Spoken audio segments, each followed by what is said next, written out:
আজকের এই এপিসোডে দুটি ঘটনা নিয়ে হাজির হয়েছে। আশা করছি ঘটনা দুটি আপনাদের ভয়ের শিহরণ জাগাতে সক্ষম হবে ইনশাল্লাহ। তানভীর নিউটন অভির লেখা একটি ঘটনা, যে ঘটনা তোমাদের ভাবাবে, একই সাথে ভয় পাওয়াবে।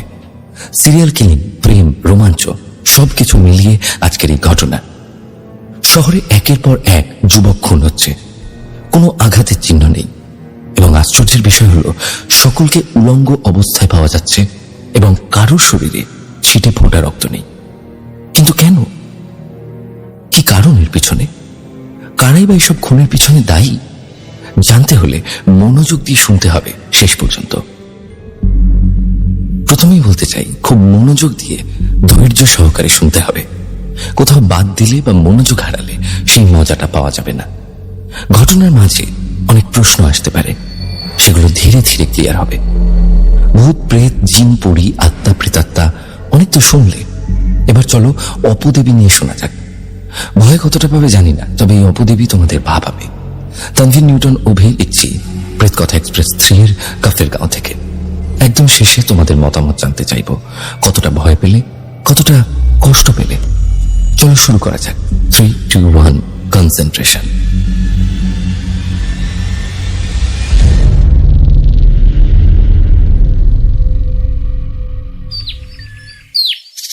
সকালে সূর্য তখন সবে উঠতে শুরু করেছে। কাকের কর্কশ ডাকে ভাগাড়ের চারদিকটা কোলাহলপূর্ণ। ভাগাড়ের পাশেই একটা পরিত্যক্ত ঘর, সেখানেই ভাগাড়ের সুইপারদের সর্দার মাঝে মাঝে থাকে। পৌরসভার সুইপারগুলো তখন সবে কাজে আসতে শুরু করেছে। ময়লা টানার ভ্যানগুলো সারি করে রাখা ভাগাড়ের পাশে ঘরটার সামনে। এক সুইপার ভ্যান নিতে এসে দেখে ভ্যান রাখার জায়গায় পাশেই কয়েকশো কাক একসাথে চিৎকার করছে আর কোন একটা জিনিসকে ঘিরে ধরে রয়েছে। সুইপারটি মনে মনে ভাবে যে কি এমন জিনিস যে কাকগুলো এত উল্লাস করছে। এই ভেবে সে সামনের দিকে এগিয়ে যায়। সামনে এগোতেই যা দেখে, তা দেখে সবারই চিৎকার করে ছুটে পালানোর কথা। সুইপারটি দেখে কাকগুলোর সামনে কোনো জিনিস নয়, বরং একটা লাশ পড়ে আছে। লাশটির কপাল, গাল, বুকের উপর বসে কিছু কাক লাশটির চোখ ঠুকরে ঠুকরে খাচ্ছে। কাকগুলো চোখের জায়গাটা অনেকটাই খেয়ে ফেলেছে, একটা গভীর গর্তের মতো সৃষ্টি করেছে। আর কিছু কাক লাশের উলঙ্গ শরীরের অনেক জায়গায় ঠুকরে যাচ্ছে নরম মাংস খাওয়ার জন্য। সুইপারটি এই দেখেই খুন খুন বলে চিৎকার করতে করতে দৌড়ে চলে যায়। কিছুক্ষণ পর পুলিশ আসে। লাশ দেখে মনে হচ্ছে বয়স আনুমানিক 28 হবে। লাশটি পুরো ফ্যাকাশে বর্ণের। কাক যেসব জায়গাগুলোতে ঠুকরে খেয়েছে সেখানে শুধু লাল মাংস দেখা যাচ্ছে। শরীরে বিন্দু পরিমাণ কোনো রক্ত নেই। পুলিশ এসে লাশটি নিয়ে চলে যায়। লাশটি ছিল 30 বছর বয়সী স্থানীয় এক যুবকের। কি করে মৃত্যু হলো তা পুলিশ জানতে পারে না। শুধু একটাই খটকার বিষয়, লাশের শরীরে এক ফোঁটা অবশিষ্ট রক্ত নেই। বিষয়টা বড়ই আশ্চর্যজনক। পুলিশের আনসলভড কেস হয়ে পেন্ডিং পড়ে থাকে মামলাটি। ঠিক তার পরের মাসের একটা ঘটনা। 5 তলা অ্যাপার্টমেন্টের 3য় তলায় একটি ফ্ল্যাট থেকে পচা গন্ধ পায় পাশের ফ্ল্যাটের একজন। যে ফ্ল্যাট থেকে পচা গন্ধ আসছিল সেই ফ্ল্যাটে 32 বছর বয়সী একজন চাকুরিজীবী লোক থাকত। একাই থাকতো লোকটি। পচা গন্ধ আসায় পাশের ফ্ল্যাটের লোকটি যখন দরজায় নক করতে যায়, তিনি দেখেন দরজাটা খোলা, শুধু ভেজানো ছিল। দরজা খুলতেই একটা বিকট পচা গন্ধ নাকে আসে, এবং দরজা খুলতেই তিনি যা দেখতে পান তার জন্য একদমই প্রস্তুত ছিলেন না। তিনি দেখেন সেই ফ্ল্যাটের লোকটি উলঙ্গ অবস্থায় মরে পড়ে আছে মেঝেতে। মাটি এবং কিছু পোকামাকড় ভন ভন করছে এবং কিলবিল করছে পুরো শরীরটাতে। শরীরটা একদম ফ্যাকাশে। পুলিশে খবর দেওয়া হয়। প্রথম লাশের মতো দ্বিতীয় লাশের একই অবস্থা, শরীরে কোনো রক্তের ছিটে ফোঁটা নেই। আবার ঠিক 1 মাস পর ওই একই এলাকার একটি মেস বাড়িতে আরো একটি যুবকের লাশ পাওয়া যায়। 25 বছরের টকবকে যুবক, ওই একই রকম ফ্যাকাশে রক্তশূন্য অবস্থায় উলঙ্গ হয়ে উপুর হয়ে পড়ে আছে মেঝেতে। মেসবাড়ির বাকি সদস্যরা পিকনিক করতে অন্য একটি শহরে গেছিল। একজনই কাজের কথা বলে থেকে যায় বাড়িতে। পিকনিক থেকে বাকি সদস্যরা ফিরে এলে তার লাশ পড়ে থাকতে দেখে মেঝেতে। স্থানীয় পুলিশ একের পর এক এই যুবকদের মৃত্যু নিয়ে বেশ চিন্তিত। 3 জনের মৃত্যুর ধরন একই রকমের। 3 জনই টকবগে যুবক এবং 3 জনকেই উলঙ্গ অবস্থায় পাওয়া যায়। 3 জনের শরীরেই কোনো রক্ত অবশিষ্ট নেই। কেউ যেন সুনিপুণভাবে চুষে শরীরের সমস্ত রক্ত দিয়ে নিজের তৃষ্ণা মিটিয়েছে। আরো একটি অদ্ভুত মিল রয়েছে। 3 জনই যৌন সঙ্গমের পর মারা গেছে এবং আরো একটি উল্লেখিত বিষয়, মৃত্যু 3টি ঘটেছে পূর্ণিমার রাতে। ঘটনাস্থলে পাওয়া যায়নি কোনো রকম ক্লু যেটা ধরে পুলিশ তদন্তে কাজ এগিয়ে নিয়ে যাবে। পুলিশের ধারণা এটা কোনো সাইকোপ্যাথ সিরিয়াল কিলিং। এই শহরেরই এক প্রেমিক যুগল অর্ণব এবং ঈশা। সূর্যের আলো তখন ক্লান্ত হয়ে পশ্চিম আকাশে ডুববে ডুববে করছে। পাখির ঝাঁকগুলো পাশের দেবদারু আর কাঁঠাল বাগানে আশ্রয় নিয়ে ডানা ঝাপটাতে ব্যস্ত। ধান গাছের মাথায় হালকা বাতাস দুলে উঠছে, মাটির গন্ধে ভরে উঠছে চারদিক। অর্ণব একটা পাথরের বেঞ্চে বসে কাগজের ঠোঙা থেকে বাদাম খাচ্ছিল। সে পাশে বসা ঈশার দিকে তাকালো, চোখে হালকা ক্লান্তি, মুখে কেমন এক নির্লিপ্ত ভাব। আগের সেই প্রাণবন্ত হাসি, অবাধ কথা বলার ঝর্ণাধারা কোথায় যেন হারিয়ে গেছে। অর্ণব বাদামের খোলাটা আঙুলে ফাটিয়ে মুখে ঢুকিয়ে মৃদু হাসিতে বলে, তুই ইদানিং কেমন চেঞ্জ হয়ে গেছিস ঈশা? তোর ভালোবাসা আগের মতো সেই টানটান উত্তেজনা নেই। কিছু নাকি চিন্তিত তুই? বাড়িতে কিছু হয়েছে? ঈশা তাকালো, কিন্তু মুখে কোনো ভাব নেই। সে খুব ধীর গলায় বলল, না কিছু হয়নি। অর্ণব কিছুটা বিরক্ত হলে চুপ করে গেল। এই মাঠটার নাম কাঁঠালতলা। এখানে তাদের দেখা হয় প্রায় প্রতি সন্ধ্যায়। ক্লাস 11 থেকে শুরু হওয়া তাদের প্রেম এখন 8 বছরের পুরনো। অর্ণব এবং ঈশা দুজনেই বেশ মিষ্টি প্রকৃতির। অর্ণব একটু লম্বা হলেও ঈশাকে পাশে দাঁড়ালে একদম বেমানান যে লাগে তা নয়। দুজনেরই চকচকে গায়ের রং এবং টিফিনের সময় চায়ের দোকানে দাঁড়িয়ে দুটো চায়ের কাপ ভাগ করে খাওয়া, বিকেলে নদীর ধারে বসে বাতাস খাওয়া, কখনো বইয়ের অজুহাতে কলেজের পিছনে লাইব্রেরিতে দেখা, সবই যেন একটা সুন্দর অভ্যেস ছিল। এখন দুজনেই কলেজ শেষ করেছে। অর্ণব এখন একটা প্রাইভেট ফার্মে ছোট চাকরি করছে, আর ঈশা তখনও কোনো জবে ঢোকেনি। সবকিছু ঠিকঠাকই চলছিল, কিন্তু গত 3 মাস ধরে ঈশার মধ্যে অদ্ভুত কিছু পরিবর্তন দেখা দিয়েছে।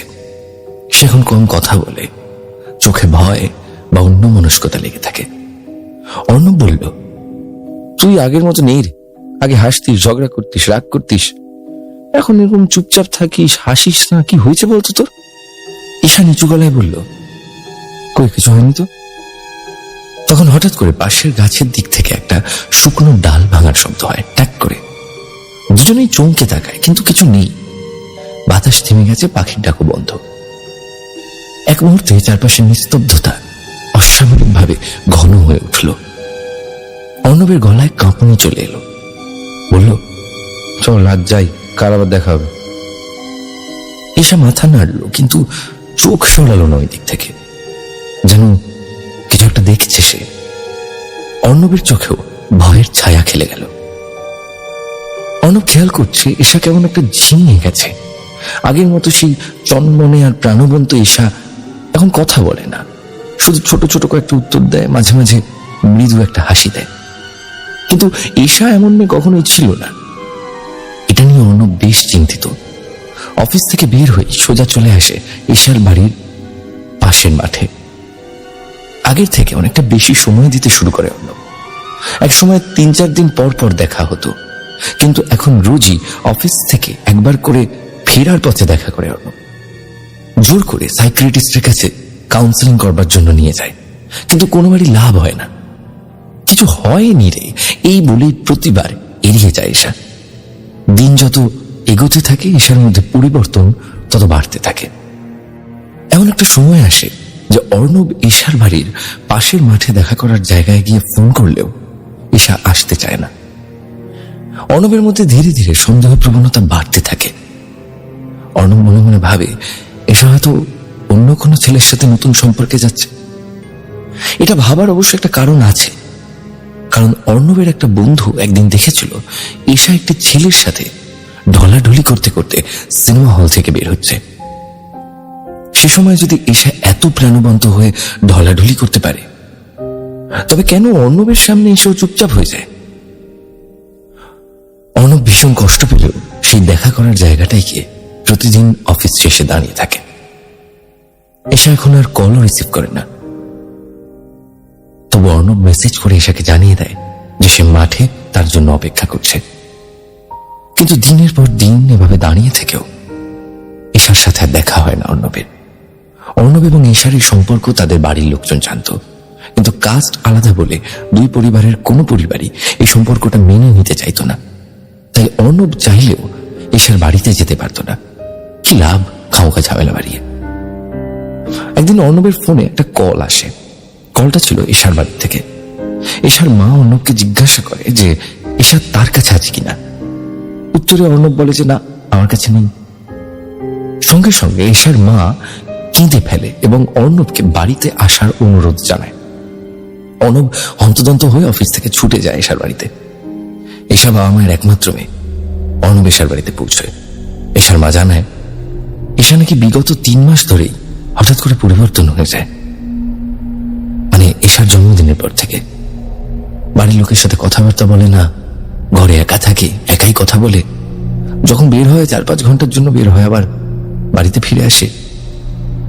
ঈশার মা খানিকটা খুশি হয়েছিল এই ভেবে যে আগের মতো ঈশার ভেতরে অর্ণবকে নিয়ে যে মাতামাতিটা ছিল এখন আর সেটা নেই। তবে ঈশার মা যখন জানতে পারে যে ঈশা আরো 2টো ভিন্ন ছেলের সাথে ঘুরছে, তখন একটু চিন্তিত হয় এবং সে ঈশাকে শাসন করে। ঈশার মা জানতে পেরেছিল ঈশার মামার থেকে মামা নাকি 2টো ভিন্ন ভিন্ন ছেলের সাথে দেখেছে ঈশাকে। মামা এও জানিয়েছিল যে ছেলে দুটির চলাফেরা নাকি মামার কাছে খুব একটা সুবিধাই মনে হয়নি। মামা ঈশাকে যেমন পোশাকে দেখেছিল সেটাও নাকি খুব একটা শোভনীয় পোশাক ছিল না। ঈশার মায়ের থেকে সবকিছু শুনে অর্ণব অনেকটা ভেঙে পড়ে। নিজেই মনে মনে 2-2 4 মিলিয়ে বুঝতে পারে কেন ঈশা তাকে এতদিন অ্যাভয়েড করে আসছিল। ঈশার বোধ হয় এই দীর্ঘ 8 বছরের সম্পর্কে একঘেয়েমি ভাব চলে এসেছিল, কিন্তু অর্ণবের তো এমনটা হয়নি। ঈশা ইনসিকিউরিটিতে ভুগলেও অর্ণব কিন্তু বরাবরই ঈশা ছাড়া দ্বিতীয় কাউকে নিজের সঙ্গী হিসেবে ভাবতে পারত না। মনে মনে ঈশার প্রতি রাগও হয়, কিন্তু ঈশাকে কেন পাওয়া যাচ্ছে না সেটার কোনো কারণ খুঁজে পেল না। ঈশার মা জানায় ঈশা গতকাল সন্ধ্যায় বাড়ি থেকে বের হবার পর আর ঘরে ফেরেনি। পরিচিত আত্মীয় স্বজন, বন্ধু বান্ধব কারো কাছে যায়নি। এমনকি বাড়ি থেকে বের হবার সময় সাথে করে ফোনটাও নিয়ে বের হয়নি। অর্ণব কিছুটা রেগে গিয়ে ঈশার মাকে বলে, আমাদের সম্পর্কটা তো এতদিন মেনে নেননি। দেখুন, ঈশা এখন আপনাদেরই পছন্দসই কোনো ছেলের সঙ্গে রাত কাটাচ্ছে। হয়তো ওর সাথে অনেকদিন থেকেই আমার দূরত্ব বেড়ে গেছে, তাই আমার কাছে ঈশার আর কোনো খোঁজ নেই। আপনারা থানায় গিয়ে একটা রিপোর্ট করুন। কথাগুলো গড় গড় করে বলে অর্ণব ঈশাদের বাড়ি থেকে বের হয়ে যায়। কিন্তু ঈশা গেলটা কই? যতই ঈশা অর্ণবের সাথে দূরত্ব বাড়াক না কেন, 8 বছরের প্রেমকে কি এত সহজ ভোলা যায়? অর্ণব পরিচিত সবার কাছে ফোন করে, ঈশার নিখোঁজ হওয়ার খবরটা জানায়, কিন্তু কারোর থেকেই কোনো খোঁজ পায় না। অবশেষে ঈশার এক বন্ধুর থেকে খবর পায় ঈশাকে নাকি একটা ছেলের সাথে বাইকে ঘুরতে দেখেছে। কথাটা শুনে খারাপ লাগলেও ঈশার সাথে খারাপ কিছু হয়নি ভেবে অর্ণব কিছুটা আশ্বস্ত হয় এবং ব্যাপারটা ঈশার মাকে ফোন করে জানায়। এই কদিন পর অর্ণব জানতে পারে ঈশা নাকি বাড়ি ফিরে এসেছে। অর্ণব মনে মনে সিদ্ধান্ত নেয় সে যে করেই হোক একদিন ঈশার সাথে দেখা করে ঈশার এমন কর্মকাণ্ডের কথা জিজ্ঞাসা করে এই সম্পর্কটা থেকে বেরিয়ে আসবে। কিন্তু অর্ণব দেখা করার জন্য বারবার ফোন করলেও ঈশা ফোন তোলে না। এরই মধ্যে অর্ণব একদিন অফিস থেকে ফেরার সময় দেখে ঈশা তাদেরই পরিচিত এক বন্ধুর সাথে ফুচকার দোকানে ফুচকা খাচ্ছে এবং হাসাহাসি করছে। এই দেখে অর্ণব রাগে ফেটে পড়ে, কিন্তু সিন ক্রিয়েট হবে ভেবে এড়িয়ে চলে যায়। যে ছেলেটিকে সাথে দেখছে অর্ণব সে অর্ণবেরও বন্ধু, নাম রাজেশ। তবে কি রাজেশের জন্য ঈশা 8 বছরের রিলেশন ভাঙে? সেদিন রাতে রাজেশকে ফোন করে অর্ণব। ফোন করে বলে, তুই যে কাজটা করলি সেটা ঠিক করলি না। আমাদের এতদিনের সম্পর্কটা ভেঙে দিয়ে ঠিক করলি তো? তোকে বন্ধু বলে ডাকতেও আমার ঘৃণা করছে। ফোনের অপর প্রান্ত থেকে রাজেশ পরিষ্কার জানায়, তোর প্রতি ঈশার কোনো টান নেই রে বন্ধু, ঈশা আমার কাছেই থাকতে চায়। এসব নিয়ে আর কথা না বাড়ালেই খুশি হব। এই বলে ফোনটা কেটে দেয়। অর্ণব রাগে হাত থেকে ফোনটা ছুঁড়ে মারে। ঈশার প্রতি তার তখন ঘেন্না শুরু হয়। ঈশা এতটা বেঈমান হবে সেটা কল্পনাতেও ভাবতে পারেনি অর্ণব। অর্ণব দিন দিন হতাশায় ভেঙে পড়তে শুরু করে। ঈশার সাথে একবার শেষ দেখা করে অর্ণব অন্য একটি শহরে চলে যাবার জন্য মনস্থির করে। 23 দিন পর হঠাৎ একদিন অর্ণবের ফোনে কল আসে। কল করেছে থানার পুলিশ অফিসার। পুলিশ অফিসার জানায় তার বন্ধু রাজেশের মৃতদেহ তার নিজের বাড়িতে উলঙ্গ অবস্থায় পাওয়া গেছে। মৃত্যুর কারণ জানা যায়নি, তবে তাকে উলঙ্গ অবস্থায় পাওয়া গেছে। রাজেশও মারা গেছে গতকালের পূর্ণিমার রাতে। যেহেতু শহরে তখন এই সিরিয়াল কিলিং চলছে, তাই রাজেশের মৃত্যুর কারণ তদন্ত করতে গিয়ে রাজেশের ফোন লিস্ট থেকে অর্ণবের নাম্বার পায় পুলিশ। কি নিয়ে কথা হয়েছে সেসব জানতে চায় অর্ণবের থেকে। অর্ণব তখন পুরোটা খুলে বলে রাজেশের সাথে যা কথা হয়েছিল সেদিন। পুলিশ অফিসার তখন অর্ণবকে আগামীকাল সকালে একবার থানায় আসতে বলে, কারণ এই সিরিয়াল কিলিং এর সাথে না হলেও রাজেশের মার্ডার কেসে অর্ণব একজন সাসপেক্ট। অর্ণবও জানতো এই সিরিয়াল কিলিংটার ব্যাপারে, কারণ এই খবরটা তখন টক অফ দ্য টাউন। অর্ণবের মাথায় না কিছু ঢোকে না। তবে তো ঈশাও এখন সে মার্ডার কেসের একজন সন্দেহভাজন ব্যক্তি। খুনের মোটিভ দুজনেরই আছে, কিন্তু অর্ণব নিতান্তই একজন ছাপোষা মানুষ। এসবের মধ্যে জড়িয়ে নিজেকে এখন পাগল বলে মনে হচ্ছে।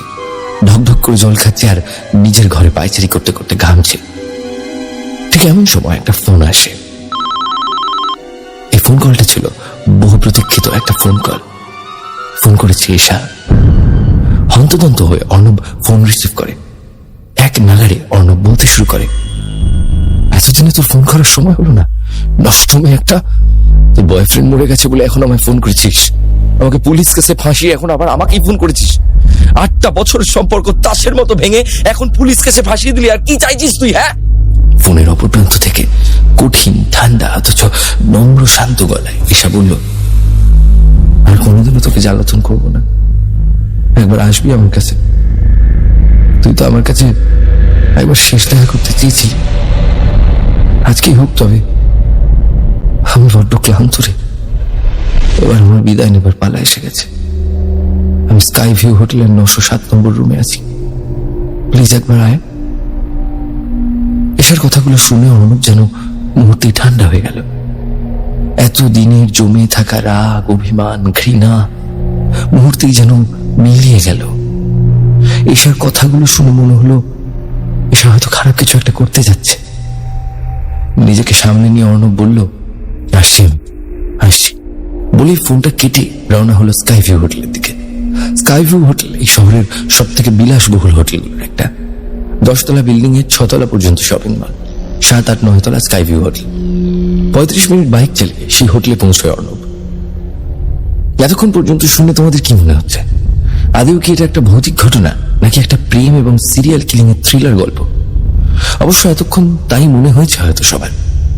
তবে এরপর যা শুনবে তা তোমরা হয়তো কল্পনাতেও ভাবতে পারোনি। পুরোটা শোনার পর সবকিছু তোমাদের কাছে দিনের আলোর মতো স্বচ্ছ হবে। কতটা ভয় পাবে জানি না, তবে তোমাদের প্রচন্ড ভাবাবে। স্কাইভিউ হোটেলের রিসেপশনে অর্ণব নিজের পরিচয় দিয়ে চলে যায় 907 নম্বর রুমের দিকে। দরজার কড়া নাড়তেই দরজা খুলে এসা। অর্ণবের সাথে এসার দেখা প্রায় 3 মাস পর। এসা যেন আগের থেকেও সুন্দরী আর রূপবতী হয়ে গেছে। একটা হাফ প্যান্ট আর টি শার্ট পরেও যেন তাকে অপসরের মতো লাগছিল। এই 3.5 মাসে যেন আরো হৃষ্টপুষ্ট এবং চকচকে হয়ে উঠেছে। তবে একেবারে শান্ত লাগছিল। অর্ণব যেন চোখ ফেরাতে পারছিল না। এসা ডাকে যেন সম্বিত ফিরে পায় অর্ণব। ঘরে ঢোকে অর্ণব। খুব সুন্দর পরিপাটি রুম, সবকিছু সাজানো গোছানো। রুমেই একটা অ্যাটাচ বাথরুম আর ব্যালকনি। এসব ব্যালকনিতে চলে যায়। পিছু পিছু আসে অর্ণব। বেশ বড় ব্যালকনি। ব্যালকনির রেলিং হাঁটু অব্দি দেওয়া। সেখানে একটা চেয়ার আর একটা টি টেবিল। তখন সন্ধ্যে 7:30। ব্যালকনি থেকে রাতের শহরটা বেশ দারুণ লাগছিল। মনে হচ্ছে রাতের আকাশের সাথে যেন পুরো শহরটা মিলিয়ে গেছে। অর্ণব চেয়ারে বসে আর এসা সেই ব্যালকনির রেলিংয়ে। চারিদিকে শহরের কোলাহল আর সেই কোলাহলের নিস্তব্ধতা কাটিয়ে এশার দিকে তাকিয়ে অর্ণব বলে, কি হয়েছে বল, এমন কথাবার্তা কেন বলছিলি ফোনে? এশা মৃদু হেসে শান্ত কণ্ঠে বলে, তোকে অনেক কিছু বলার আছে। জানি তোর মনে অনেক প্রশ্ন, অনেক জিজ্ঞাসা। এই হোটেলটায় কেন এসছি জানিস? এই হোটেলটা যখন রাস্তা থেকে দেখতাম তখন মনে হতো আমরা একদিন হানিমুনে আসবো এখানে। দীর্ঘ 8 বছরের ভালোবাসায় আমি বা তুই কেউই কখনো খুব কাছাকাছি আসিনি, আজকেও আসবো না। হানিমুন না হোক, তবে খুব ইচ্ছে এই জায়গায় দাঁড়িয়ে তোর সাথে কিছুটা সময় কাটাবো। আবারও বলছি, তোর মাথায় হয়তো অনেক প্রশ্ন, সব উত্তরই ডায়েরিতে পাবি। তবে এই ডায়েরিটা এখন পড়িস না, এটা শেষটা তুই লিখিস। কথাগুলো শুনে অর্ণব কিছুটা বিরক্ত হয়ে বলল, কি হয়েছে বলতো, এমন উল্টো পাল্টা কথা কেন বলছিস? শুনে এসা বলল, তোকে যেমন আগেও ভালোবেসেছি এখনো বাসি, আর তোকে ভালোবাসি বলি তোর থেকে এতটা দূরে সরে গেছি। আর তোকে ভালোবেসেই আমি এসে একটু আটকে গিয়ে মুহূর্তে ব্যালকনির রেলিং থেকে জোরে পিছন থেকে ঝাঁপ দেয়। অনেক কিছু বুঝে ওঠার আগে ধরফড়িয়ে উঠে এসার হাত ধরার ব্যর্থ চেষ্টা করে। ব্যালকনির রেলিং ধরে নিচের দিকে তাকাতেই এক বিভৎস দৃশ্য দেখতে পায়। বড় ধুপ করে পড়ার আওয়াজ, সাথে এসার চিৎকার। রাস্তায় পড়েছে এসার শরীর। মুহূর্তে আশপাশের লোকজন ছুটে আসে। এসার শরীরের চারপাশে জমাট বাঁধা রক্ত ছড়িয়ে পড়ে। অর্ণব ছুটে যায় নিচে, কিন্তু ততক্ষণে সব শেষ। লোকজন এসাকে ঘিরে ধরে আছে। অর্ণব হন্তদন্ত হয়ে লোকজনকে পাশে ঠেলে এসার কাছে যায়। মাথা ফেটে ঘি এবং রক্ত বের হয়ে চারপাশ ছড়িয়ে আছে। শরীর ফেটে ভেঙে হাড়গোড় আর নাড়ি ভুঁড়ি বেরিয়ে গেছে, আর জমাট বাঁধা রক্ত, কিন্তু মুখে যেন এক প্রশান্তির হাসি। অর্ণব এসার মৃতদেহকে জড়িয়ে ধরে একটা চিৎকার দেয় এবং জ্ঞান হারায়। অর্ণবের আর জ্ঞান ফিরে না। 28 দিন কোমায় থাকার পর পূর্ণিমার রাতেই তার মৃত্যু হয়। কিন্তু এই মৃত্যু সেই আগেরগুলোর মতো রক্তশূন্য ফ্যাকাশে না। প্রচন্ড মানসিক আঘাত থেকে মস্তিষ্কে রক্তক্ষরণ হয়ে 28 দিন কোমায় থেকে অর্ণবের মৃত্যু। অর্ণবের মতো হয়তো তোমাদের মাথায় অনেক প্রশ্ন ঘুরপাক খাচ্ছে। এরপর কি হলো? কেনই বা এসা এমন নির্মম ভাবে আত্মহত্যার পথ বেছে নিল? এর পিছনে কারণ কি? কি ছিল এসার ডায়েরিতে? এবার ক্লিয়ার হবে তোমরা। এর পরের অংশটা শুনতে প্রস্তুত তো? পরের অংশ তোমাদের বোঝার সুবিধার্থে আমি একটু গুছিয়ে দিচ্ছি। তোমাদের ফিরে যেতে হবে 4 মাস আগে, যখন এশা সুস্থ ছিল। অর্ণব এবং এশার প্রেম ভালোই জমে উঠেছিল। সামনে এশার জন্মদিন, কিভাবে তারা সেলিব্রেট করবে সেটা নিয়ে প্রতিদিন কথা হতো। 8 বছরের প্রেমে কেউ কোনোদিনও ঘনিষ্ঠ হয়, মানে একে অপরের একান্তে কাছে আসা যেটাকে বলে। তো এশার জন্মদিন আসে। জন্মদিনে অর্ণব একটা চকলেট এবং একটা শোপিস গিফট করে। শোপিসটা একটা ছোট পুতুলের, অসম্ভব সুন্দর এক নারী মূর্তির।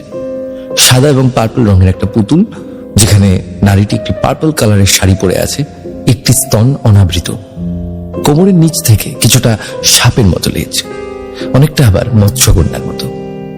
শোপিস তো যেই দেখবে সেই নিতে চাইবে। এটা একটা অ্যান্টিক পুতুল, অনেক পুরনো দিনের। পুতুলটা অর্ণবের দাদুর বাবার বাক্সতে একটা রুমালে পেঁচানো ছিল। পুরনো জিনিসপত্র ঘাটতে গিয়ে পুতুলটা অর্ণব পেয়েছিল। এসা যেহেতু অ্যান্টিক জিনিসপত্র ভালোবাসত, তাই এই পুতুলটাই দামি গিফট বলে মনে করল অর্ণব। সুন্দর করে সেটাকে পরিষ্কার করে পুতুলটির নিচে একটা স্ট্যান্ড বসিয়ে নেয় অর্ণব, যেন পুতুলটি সেই স্ট্যান্ডের উপর ভালোভাবে দাঁড়িয়ে থাকতে পারে। পুতুলটি পেয়ে তো এসা মহা খুশি। সেদিন একসাথে রেস্টুরেন্টে বসে কেক কাটে, ওরা খাওয়া দাওয়া করে এবং যে যার মতো বাড়ি ফেরে। এশা পুতুলটিকে তার বেডের পাশের সাইড টেবিলে রেখে দেয়। এশা একদিন নখ কাটার সময় তার আঙুলের অনেকটা কেটে ফেলে ভুল করে। সাইড টেবিলের ড্রয়ার থেকে তুলো আর ডেটল বার করতে গিয়ে কিছু রক্ত পড়ে সে মূর্তিটার উপর। এশা খেয়াল করে মুহূর্তেই রক্তটা মূর্তি থেকে গায়েব হয়ে যায়, যেন মূর্তিটা পুরো রক্ত তুলোর মতো চুষে নিয়েছে। অবাক হয়ে যায় এশা। তবে কি এই মূর্তিটি সত্যি কোনো তরল পদার্থ অ্যাবজর্ভ করে নেয়? এটা দেখতে গিয়ে বোতলে থাকা জুস এবং জল মূর্তিটির উপর ফেলে, কিন্তু দেখলো জল বা জুস মূর্তিটি অ্যাবজর্ভ করছে না। পরীক্ষা করার জন্য আঙুলে থাকা রক্ত মূর্তিটির গায়ে লাগাতেই আঙুলে লেগে থাকা রক্তগুলো চুষে নিল মূর্তিটা, এবং মূর্তিটা কেমন যেন চকচক করতে লাগলো। মনে হচ্ছে যেন মূর্তিটির উজ্জ্বলতা রক্ত পেয়ে আরো বেড়ে গেছে। ঠিক সেদিন রাতের ঘটনা। রাতে এসা শুয়ে ঘুমিয়ে আছে, হঠাৎ তার ঘুমটা ভেঙে যায়। এসে খেয়াল করে ঘরে কেউ একজন চলাফেরা করছে। পায়ের একটা খসখসে শব্দ যেমন হয় ঠিক তেমন। কিন্তু এসা তো দরজা লাগিয়ে ঘুমিয়েছিল। ঘরে একটা ডিম লাইট জ্বলছে। এসা ধীরে ধীরে চোখ খোলে। এসা দেখে একজন নারী ঘরে ঘুরে বেড়াচ্ছে, পরনে পার্পল রঙের শাড়ি, একটা স্তন অনাবৃত, কোমর থেকে নিচের অংশ সরু সাপের মতো, নেই কোনো পা। সাপ নিজের উপর ভর করে যেমন হেঁটে বেড়ায়, ঠিক তেমন ভাবেই সেই নারী পুরো ঘর নিয়ে হেঁটে বেড়াচ্ছে। এই শাড়িটা স্বপ্ন নাকি বাস্তব সেটা বুঝে উঠতে পারে না। আর তখনই সে নারী এশার উপর ঝাঁপ দিয়ে পড়ে, এশার শরীরের সাথে পুরোপুরি ভাবে মিশে যায়। এরপর এশার আর কিছু মনে নেই। ঘুম থেকে ওঠার পর এশা ভাবে গত রাতের বিষয়টা বোধহয় তার স্বপ্ন ছিল, তাই ততটা গুরুত্ব দেয় না। কিন্তু এরপর থেকে এশার শরীরটা কেমন ভার ভার লাগে। স্বাভাবিক জীবনযাপন তার অসহ্য মনে হয়। সেদিন রাতে এশার ঘুম ভাঙে ওর কিছু একটা স্পর্শে। এশা চোখ খুলে দেখে সে তার পা দুটো নড়াচড়া করতে পারছে না, আর তার শরীরের উপর শুয়ে আছে গত রাতে সেই নারী। নারীটির কোমরের নিচের সাপ সাদৃশ্য অঙ্গ দিয়ে দুটো পা ঝাপটে ধরেছে, আর দুই হাত দিয়ে আষ্টেপৃষ্ঠে এশাকে জড়িয়ে ধরেছে। আলিঙ্গন করে জড়িয়ে ধরে একবার এশাকে তার শরীরের উপরে তুলছে, আবার কখনো গড়িয়ে এশাকে নিচের দিকে রেখে নারীটির উপরে উঠছে। মুখটা কানের কাছে দিয়ে ফিসফিসিয়ে বলছে, দীর্ঘদিনের অপেক্ষার অবসান ঘটিয়ে তুই আমায় আবারও তোর রক্তে আমায় তুষ্ট করেছিস। এই শরীর এখন আমার এখন শুধুই রক্ত চাই, শুধুই রক্ত। এই বলে নারীটি ঈশার শরীরের সাথে মিলে যায়। তোমাদের বোঝার সুবিধার্থে এখন এই মূর্তি নিয়ে কিছু কথা না বললেই নয়, নয়তো বুঝতে অসুবিধা হবে। অর্ণবের দাদুর বাবা মানে অর্ণবের প্রপিতামহ ছিলেন একজন সাধক। তিনি বিভিন্ন ধরনের সাধনা করে তার আধ্যাত্মিক শক্তি বাড়িয়েছিলেন। তার যিনি গুরু ছিলেন তিনি তাকে একটি মূর্তি উপহার দেন, যেটি ছিল গ্রিক দেবী সাকিউবাসের। সাকিউবাস হল এক ধরনের মোহিনী নারী দৈত্যী বা অপদেবী, যে রাতে পুরুষদের স্বপ্নে এসে সম্মোহন করে বা যৌন আকর্ষণ এবং প্রলোভনে ফেলে, এবং তার জীবন শক্তি বা রক্ত শুষে নেয়। তার চোখ দুটো যেন লালচে নীলে ঝলসান আগুন। সেখান থেকে কামনা আর মৃত্যুর ছায়া একসাথে ঝরে পড়ে। ত্বক সাদা মোমের মতো, যেন মৃতের রং, কিন্তু তাতে এমন এক অদ্ভুত দীপ্তি আছে যা পুরুষের চোখে মায়ার ছোঁয়া দেয়। তার ঠোঁট গাঢ় লাল, সদ্য পান করা রক্তের মতো উজ্জ্বল। সে মানবী রূপ পুরুষের কাছে এসে নরম ছায়ার মতো দেহে মিশে যায়। তার ঠোঁটের ছোঁয়ায় শরীর জ্বলে ওঠে, কিন্তু সেই উত্তাপের ভিতর লুকিয়ে থাকে মৃত্যুর ঠান্ডা কামড়। যত বেশি সে চুমু খায় তত কমে যায় শিকারের প্রাণ শক্তি, আর একসময় রক্ত শূন্যতায় ছটফট করতে করতে মারা যায় তার শিকার। আর সাকিউবাস বেশি অ্যাক্টিভ হয় পূর্ণিমার রাতে। অর্ণবের প্রপিতামহের গুরু এই মূর্তির অপদেবীকে পুরুষের রক্তে তুষ্ট করে এবং বশে আনে, আর সে অপদেবীকে কাজে লাগায় তার জাদুবিদ্যায়। আর সেই মূর্তিটি সময়ের পরিক্রমায় চলে আসে অর্ণবের হাতে, এবং অর্ণব সেটি জন্মদিনের গিফট হিসেবে দেয় ঈশাকে। এবার আবার ঈশার ঘটনায় ফিরে আসা যাক। সেই সাকিউবাস অপদেবী যখন দীর্ঘদিন পর ঈশার রক্তের স্বাদ পায়, তখন তুষ্ট হয়ে ভর করে ঈশার শরীরে। ঈশা সম্পূর্ণ পোজেসড হয়ে যায়। ঈশাকে চালনা করতে থাকে সাকিউবাস দেবী, আর এই কারণেই হঠাৎ পরিবর্তন লক্ষ্য করা যায় ঈশার মধ্যে। তখন স্বভাবতই সাকিউবাস তার নিজস্ব গতিতে চলবে, ঈশার নিজের উপর কোনো কন্ট্রোল থাকবে না। এরই ধারাবাহিকতায় ঈশা পরপর 4 পূর্ণিমায় 4 জন ছেলের সাথে সখ্যতা গড়ে তোলে এবং তাদের সাথে সঙ্গমে লিপ্ত হয়। তাদের শরীরের সমস্ত রক্ত চুষে নিয়ে তার তৃষ্ণা মেটায়। আর এই কাজগুলো এমন সুনিপুণ ভাবে করে যেন ঈশা ধরা না পড়ে। অর্ণবের একটু চুকচুকানি ছিল ঈশার সাথে মিলিত হবার, তাই অর্ণবের থেকে দূরে থাকতো ঈশা। ঈশার ভালোবাসার জোর এতটাই বেশি ছিল যে সে অর্ণবের কোনো ক্ষতি হতে দিত না। সাকিউবাসের সাথে লড়াই করে সে বাঁচিয়ে দেয় অর্ণবকে। যদি একটু দুর্বল হতো অর্ণবের ব্যাপারে, তবে প্রথম মৃত্যুটি হতো অর্ণবেরই।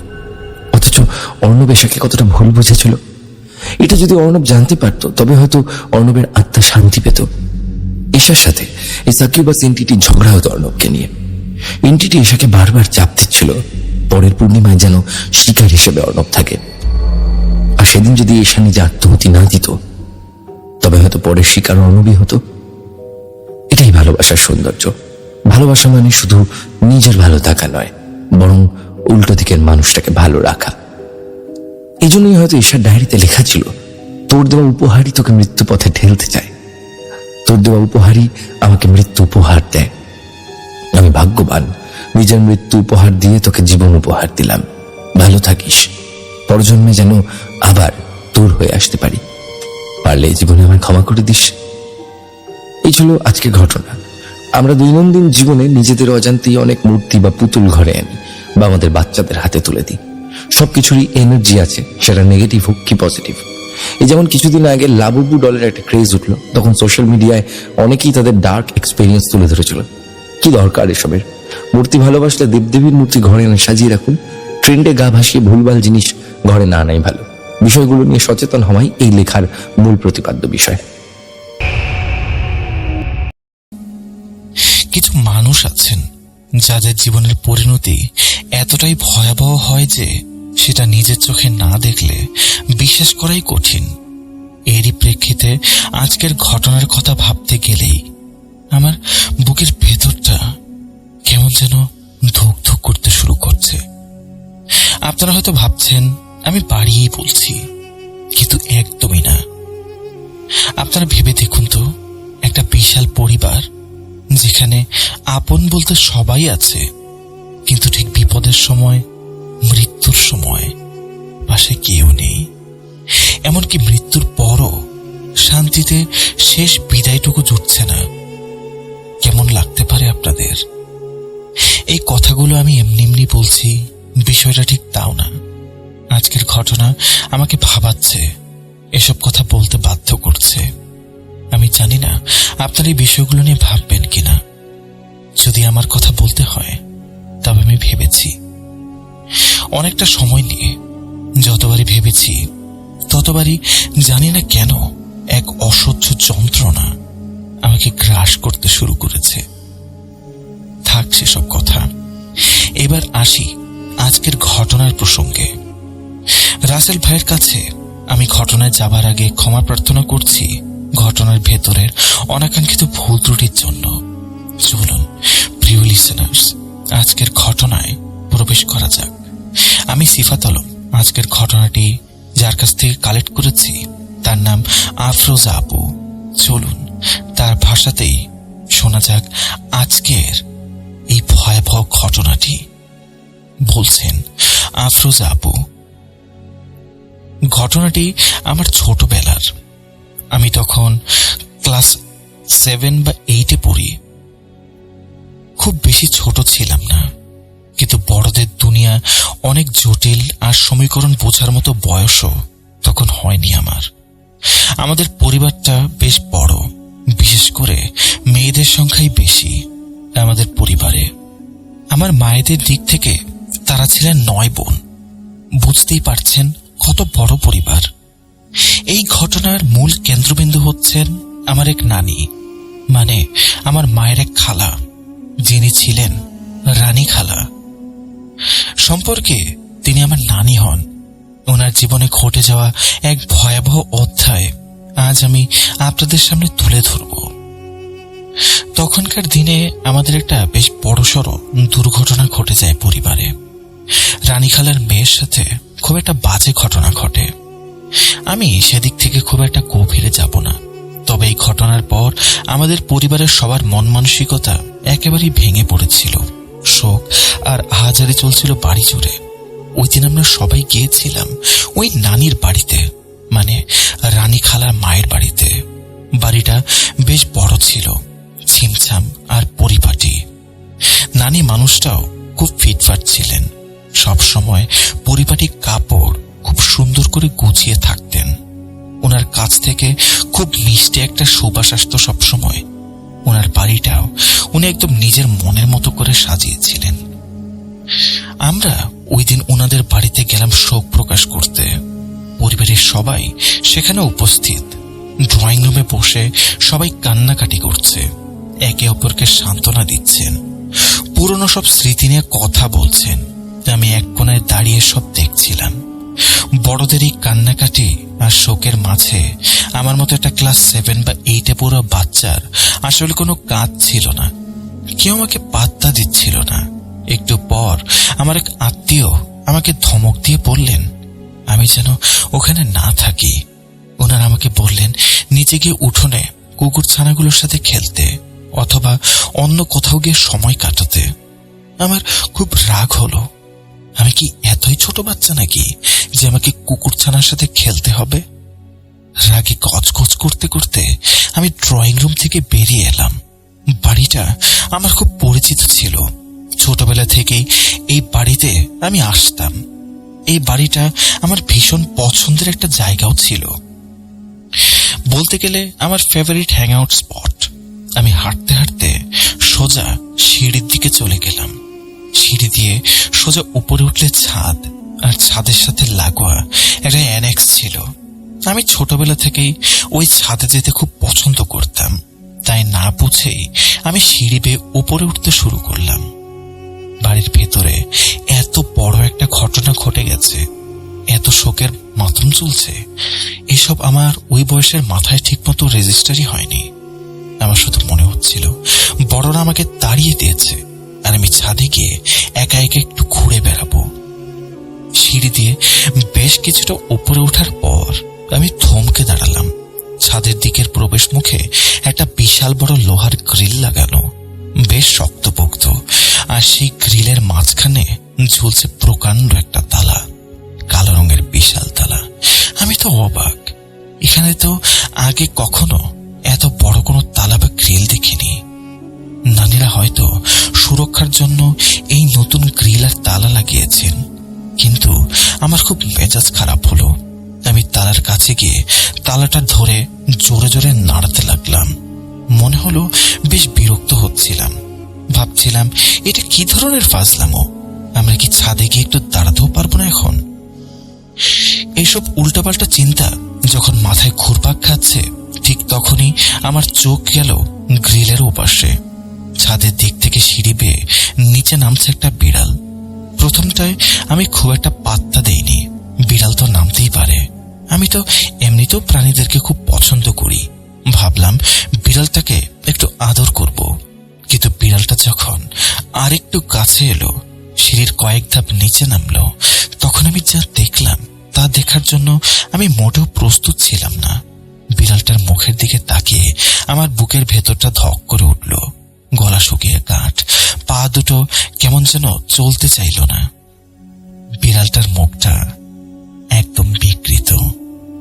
আপনারা হয়তো অ্যাসিডে ঝলসানো বা আগুনে পোড়া কোনো কিছু দেখেছেন, ঠিক সেই রকম মনে হচ্ছিল। বিড়ালটার মুখের চামড়া গলে খসে পড়ে গেছে, একদম মাংসপিণ্ড বের হয়ে আছে। বিভৎস একটা রূপ। আমি জীবনেও এত ভয়ঙ্কর কোনো প্রাণী দেখিনি। আমি কিছুক্ষণের জন্য পাথর হয়ে গেলাম।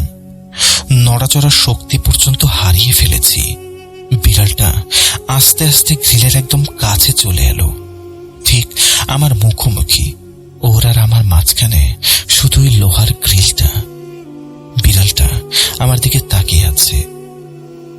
ওর চোখে কোনো চোখের পাতা ছিল না, একদম স্থির দৃষ্টিতে আমাকে দেখছিল।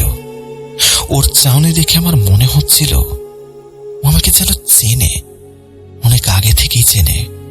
আমি যে ওখানে দাঁড়িয়ে আছি সেটাও খুব ভালো করেই জানতো। ওর দৃষ্টি এতটাই শীতল আর ভয়ঙ্কর ছিল যে আমার সারা গায়ে কাঁটা দিয়ে উঠল। আমি কোনো এক ঘোরের বশবর্তী হয়ে বিড়ালটাকে আদর করার জন্য গ্রিলের ফাঁক দিয়ে আমার ডান হাতটা সামান্য এগিয়ে দিলাম। সাথে সাথে বিড়ালটা ভয়ঙ্কর একটা রূপ ধারণ করলো, একদম মানুষের মতো। ওর গলা থেকে বিকট একটা হিসির শব্দ বের হলো, আর ঠিক সেই মুহূর্তে স্পষ্ট মানুষের গলায় একটা কথা বলে উঠল সে। কোন একটা জিন বিড়ালের রূপ ধরে বলছিল, এই মুহূর্তে আমি ওর সব থেকে কাছে থাকবো। আমি তো এই কথা শুনি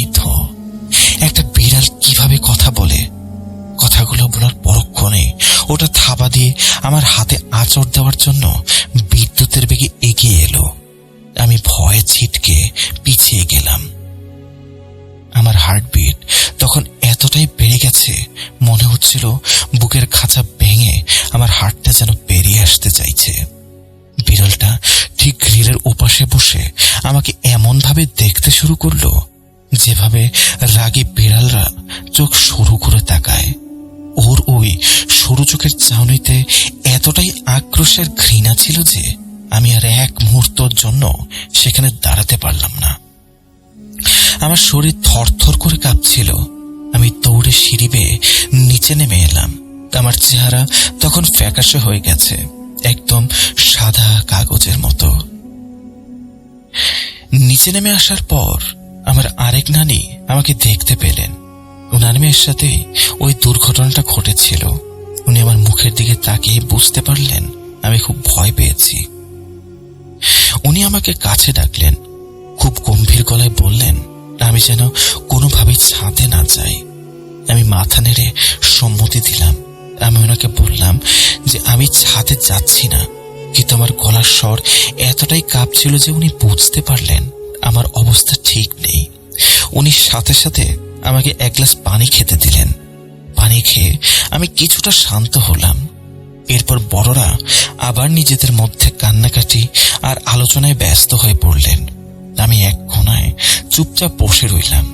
আমার মনের ভেতরে তখন শুধু ওই বিড়ালের বিকৃত মুখ আর কথাটাই ভাসছিল। রাত হয়ে গেল। আমরা সবাই ওই বাড়িতেই ছিলাম। আমার নানি, আমার মা একসাথে একটা রুমে ঘুমাতেন। আমি সাধারণত ওনাদের মাঝখানেই ঘুমাতাম। সেদিন রাতেও আমি ওনাদের সাথে শুতে গেলাম। ওনারা ভেবেছিলেন আমি ঘুমিয়ে পড়েছি, কিন্তু আমার তো চোখে এক ফোঁটা ঘুম নেই। ওই ভয়ঙ্কর অভিজ্ঞতা কি এত সহজে ভোলা যায়? আমি চোখ বন্ধ করে ঘুমের ভান করে পড়ে রইলাম আর কান পেতে রাখলাম ওনাদের কথার দিকে। মা আর নানি ফিসফিস করে কথা বলছিলেন। ওনাদের কথা শুনে আমার শরীরের রক্ত যেন হিম হয়ে আসতে লাগলো।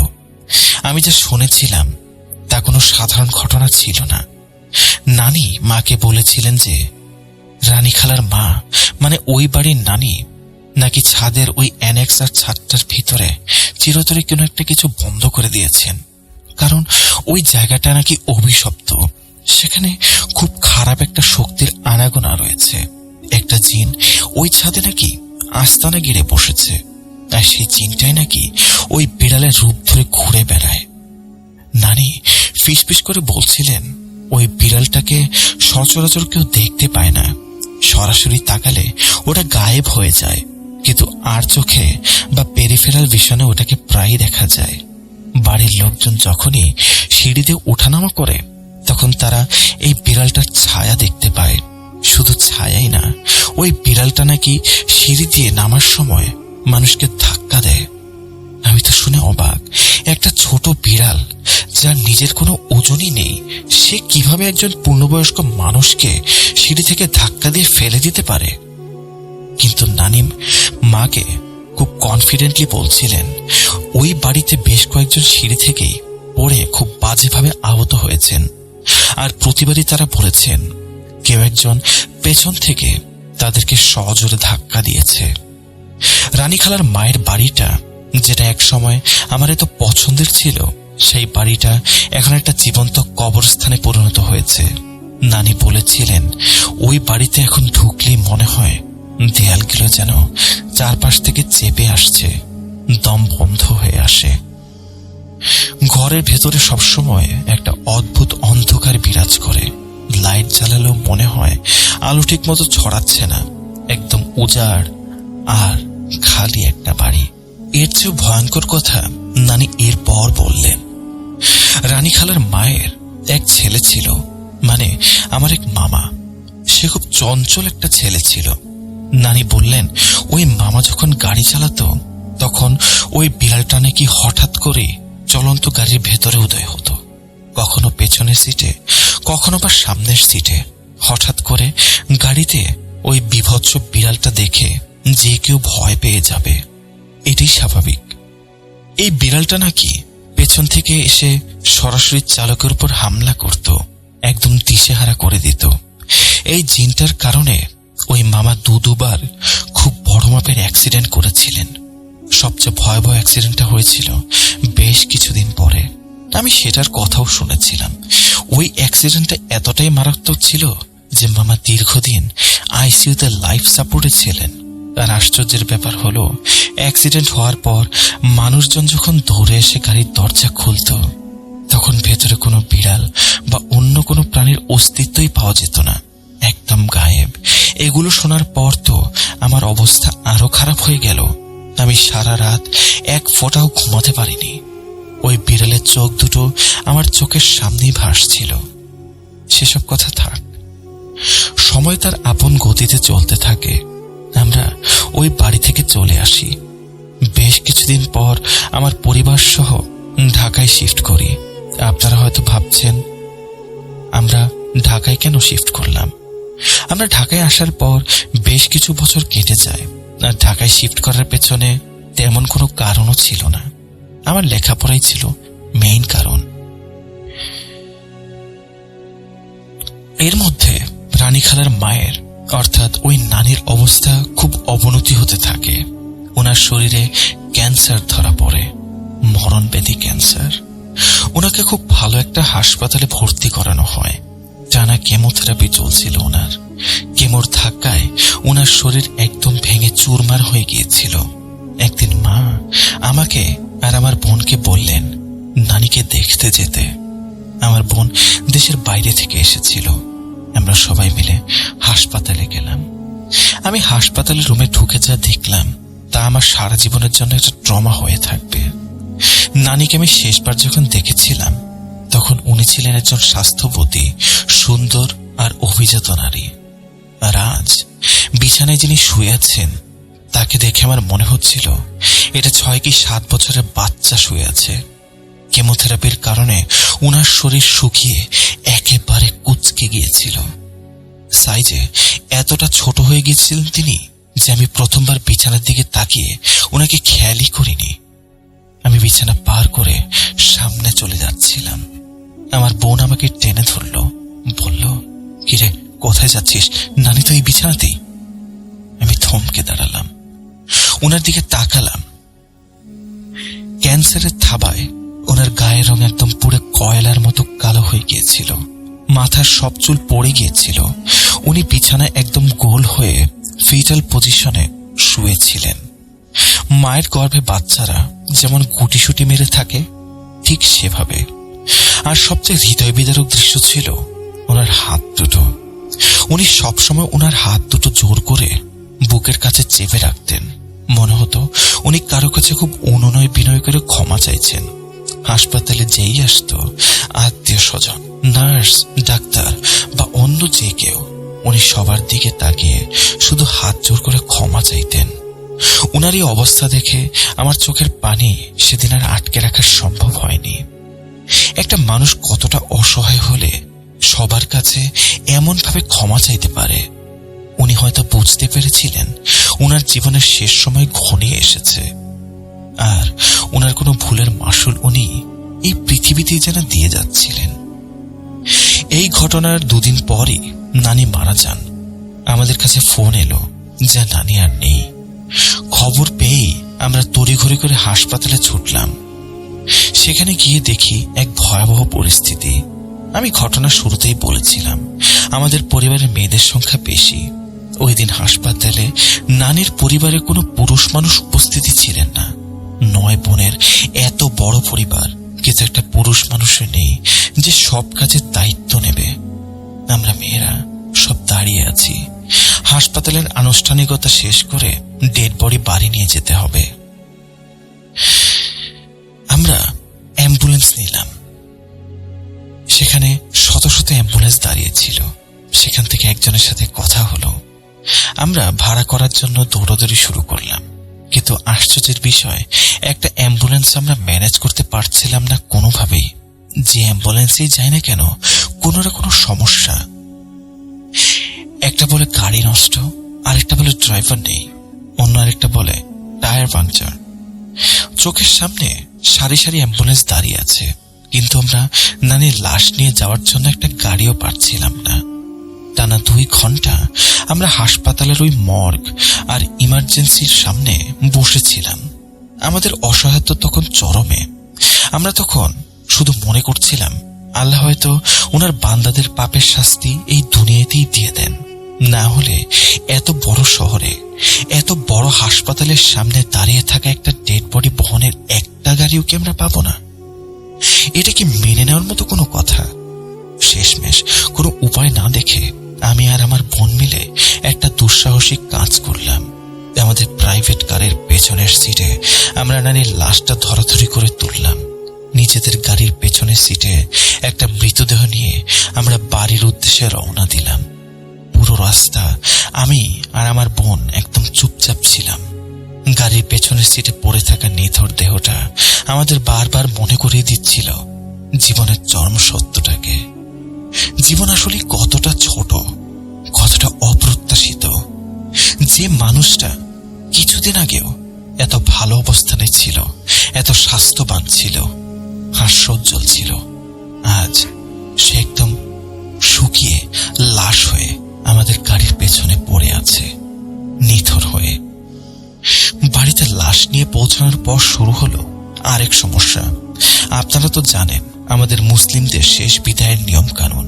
গোসল শেষে কাফন পরিয়ে লাশ খাটিয়ে রাখা হয়, কিন্তু নানির জন্য মসজিদ থেকে যে খাটিয়ে আনা হয়েছিল সেটা থেকে অদ্ভুত সমস্যা দেখা দিল। আমি জীবনে অনেক জানাজা দেখেছি, অনেক মৃতদেহ দেখেছি, কিন্তু এমন অদ্ভুত ঘটনা আমি আগে দেখিনি।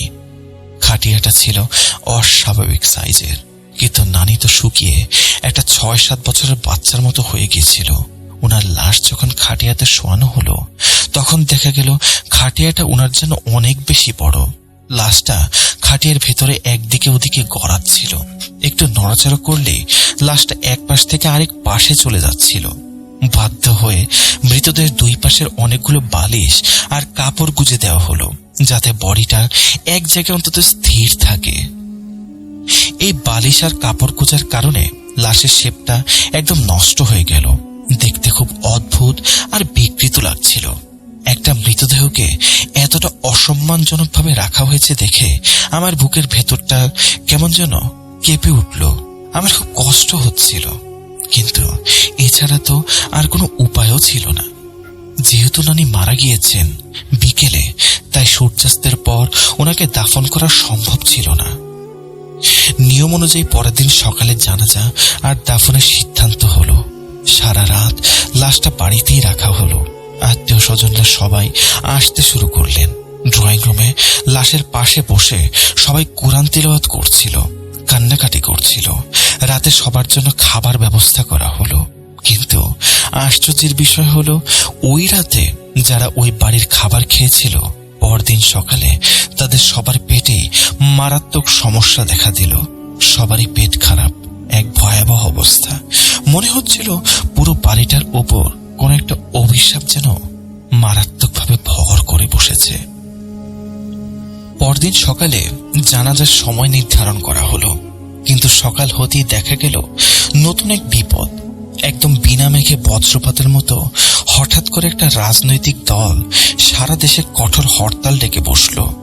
ঢাকা শহর একদম স্থবির হয়ে গেল। রাস্তায় একটা রিক্সা বা ভ্যান পর্যন্ত নেই, পুরো রাস্তাঘাট ফাঁকা। এখন আমরা জানাজায় যাব কিভাবে? গোরস্থানে লাশ নিয়ে যাওয়া হবে কিভাবে?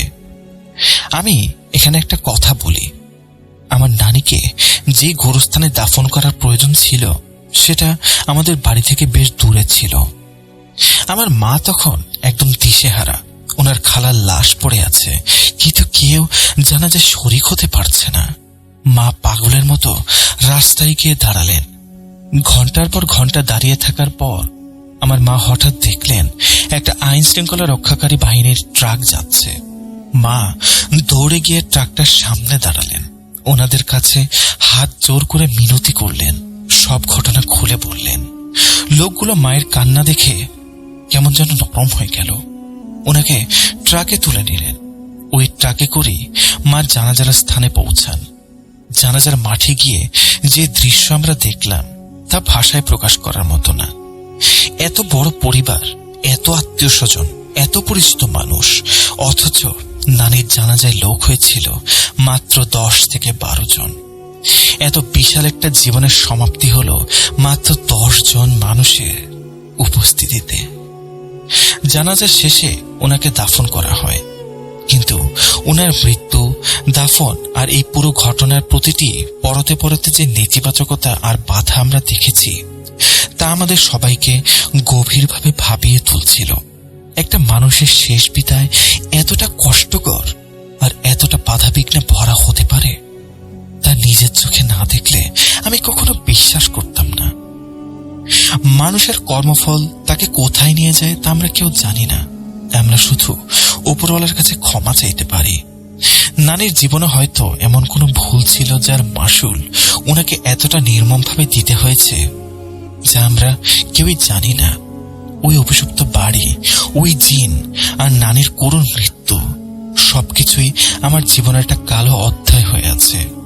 আমি আজও চেষ্টায় আছি সেই জিনের কাহিনী, বাড়ি অভিশপ্ত হওয়ার কাহিনী জানার জন্য। আমি আজও যখন রাতের বেলা একা থাকি, আমার মনে পড়ে ওই বিকৃত মুখের বিড়ালের কথা।